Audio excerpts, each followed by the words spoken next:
ঘটনাটা কালকে 6:30টায় যেহেতু ঝড় তুফান বৃষ্টি তখন এই গাছটা পরে এটা ফরেস্ট অফিসের গাছ।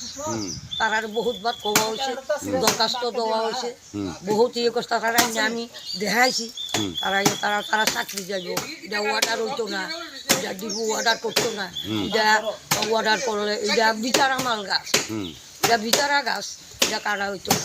কাটা না হলে এটা তো আমার বাড়ি ঘর নষ্ট করবো না, নষ্ট করলে আপনার আল্লাহ লেবার রাখি এটা ঢালা কাটাই যাবো। আমাদের এভাবে পয়সা এত বছর পর্যন্ত তারা দিয়ে আমি কিছু করতে পারছি না। ঘরে হলো 6:30 ঝড় তুফান বৃষ্টিয়ে এই গাছ আমার ঘর দুয়ার বাড়ি ঘর সব ভাঙচুর করছে। এখন কি করছেন? এখন আমার সরকার ফরেস্ট অফিস রেঞ্জার অফিসের থেকে আমার এখন কি করবো করুক, তারা করবো তাদের গাছ, সরকারি গাছ।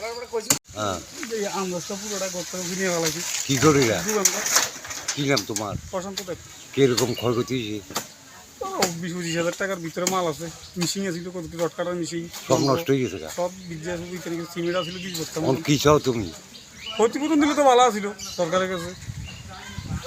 কালকে জ্বরে কালকার জোরে কি নাম করলে তোমার? প্রশান্ত দেব।